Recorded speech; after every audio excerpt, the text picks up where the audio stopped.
What up, everybody? I'm Rodney Rock. Welcome to Rodney Rock Plays FIFA 2014. The sound was like Quakies. For those of you who don't know, this is an homage to Hank Games Without Hank, John Green's playthrough of the AFC Wembley Womblies. They're actually in our league. I'm so excited. But we're not playing them. Today we're playing Sheffield United at home. The Quakies have this ginormous stadium, and we're still not able to pack it quite yet because, you know, we're the American squad and we're not big enough and we're not popular enough. But we're going to change all that along with our rivalry with the AFC Wembley Womblies. We're going to pack the house soon. Hayden Pennyfeather. I love that official name. Pennyfeather. What a great name. The AFC Wembley Womblies are on top of the league because we just suffered a loss to them. If you guys didn't see the last episode, it was a heartbreaking loss. Other John Green scored in the 90th minute against Freddie Jones after a mistake by a lapse in focus from our center backs, our defending players. But nonetheless, we're here. And we are gonna do our best to bounce back. It's good to be home, and it's raining. I like playing in the rain because when people slide tackle, it goes so much further.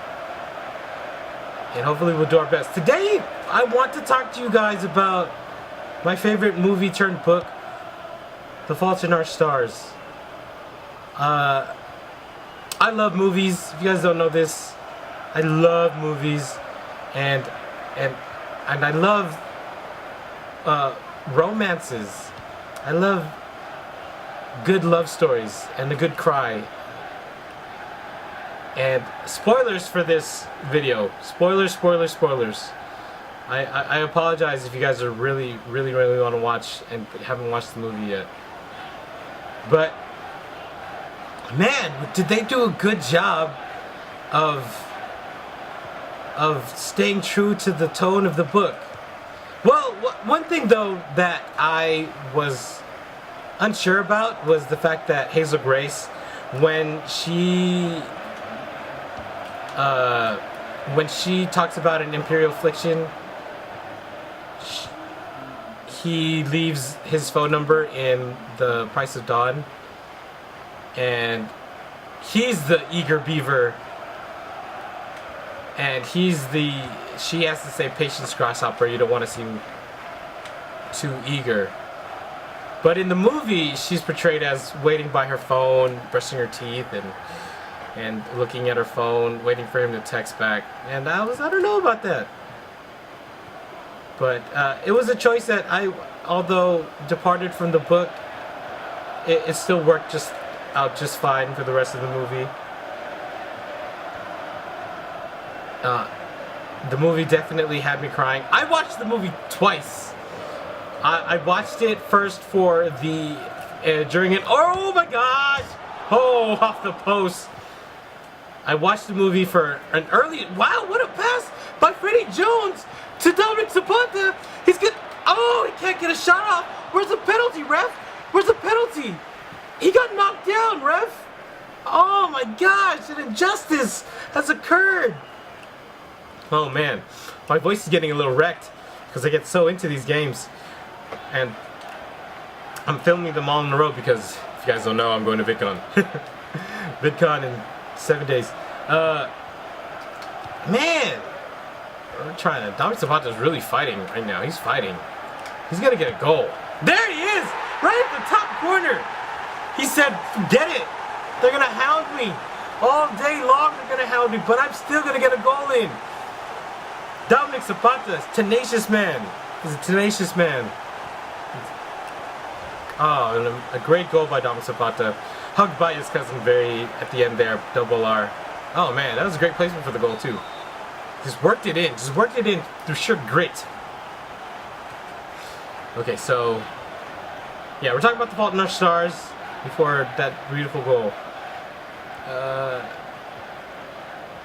The amazing thing is that I like how a movie can hold up on its own when compared to the books. The way that the Harry Potter movies, they hold up. Sorry, they hold up separate from the books in and of their own universe, and it doesn't feel like it's lacking. And that's, I think, what you want to do in a successful movie. So, oh yeah, I was talking about how I saw the movie twice. First at a preview screening that was free. You just have to sign up, and my girlfriend, she signed us up for that, and she surprised me with it. And I was the most excited man in the world to be able to watch the movie early. And then I remember leaving the screening thinking to myself, man, I cannot wait to watch that again, because it was such a great experience. And I have this specific cousin, her name is Claire, and she read the books, and she got into it as much as I did, and she really wanted to watch it. And we all went down to, we were in Los Angeles after a big party for our nephew, and I made this declaration at the end of the night. It was like 9-10 o'clock at night, and we still had a lot of cleaning to do and a lot of packing up the tables at the party, and we were all around kind of eating some of the leftover barbecue that was made that day. And I made this announcement. I was like, I am going to watch The Fault in Our Stars, because it was opening weekend. I'm going to watch The Fault in Our Stars at, I think it was like 12 at night or something like that. And people were tired. I was like, you want to come with me? You can come with me. And that was mostly to take my cousin to go with us to watch, because I really wanted to watch it. And I wanted to support the movie in the box office, because I wanted to do well. So I wanted to support the movie, because when I watched it for the first time, it was in a special screening. So I wanted to show that the movie is a good movie and should be praised. And so I went to watch it opening weekend in Los Angeles after I was tired, and I took my cousin, and we took two other cousins, and they both enjoyed it, and they were crying too. It was a great experience to watch it again. My favorite scenes from the movie, the egg throwing scene is pretty amazing. Nat Wolff, his comedic timing just comes through, that I didn't pick it up so much from the book, but the lines written for, oh my gosh, for Isaac were hilarious. I wonder how much of it was ad-libbed and how much of it was beautifully written, or written well. Such lines as when they're, one of my favorite scenes is the egg throwing scene, and when Hazel says, "Shouldn't we wait till it's dark?" and Augustus says, it's all dark to Isaac." That was funny. And then Isaac says, "You know, I'm blind, I'm not deaf, I can still hear you." In this defiant way. That great acting, great script writing. So that was one of my favorite scenes. Of course, it's illuminated so much more in the movie than it was for me in the book. In the book, it was, for me, it was framed as kind of, this is through Hazel's eyes, and this is an amazing, and this is not an amazing, this is a great release from the suffering that we're going through right now. But in the movie, it has those tones, but at the same time, there's the fun is showed so much more.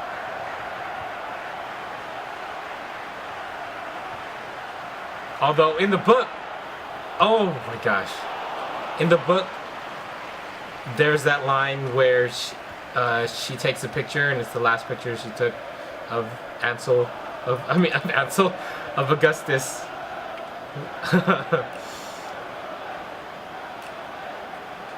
And heartbreaking.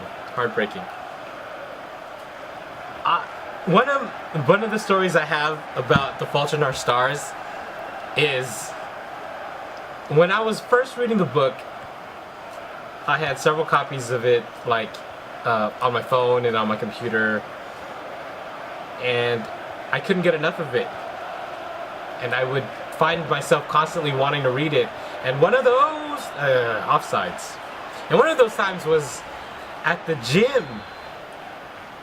At my local gym. I was done with my workout and I was on the exercise bike cooling down. And I was outside where everyone was working out. There are a lot of people working out, and we're gonna score here? I think so. Yep, we're gonna score. Just like that. Classic. Cross it in, Ben Jovi heads it in. And there were a lot of people outside, and I'm reading the book, and it comes to this critical part. I am thoroughly invested in the characters. Hazel Grace is so witty and so funny, and she's such a light in the world that Augustus views her as. And something happens in the book, and I start really crying in the gym. And all these people, I have my headphones on. That's another thing. I had this great piece of music. It was the soundtrack to the Black Mages, Aerith's love theme.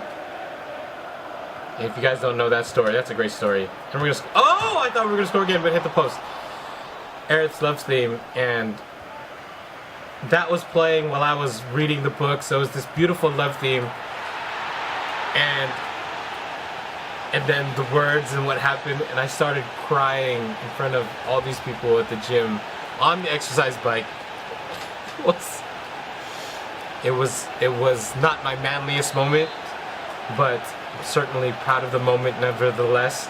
And I'm proud of the San Jose Quakies right now up 3-0, having successfully bounced back from a heartbreaking loss to the San Jose Quakies. If you like this video, a thumbs up is greatly appreciated. Share this video with your loved ones. Subscribe down below. Leave me a comment. And until next time, I'll holler at you. Oh my gosh! No! Oh gosh! Other John Green! Other John Green, how could you do this? We're gonna get back. We're gonna get back. Let's stand up because George. Woo! Woo! You guys hear that?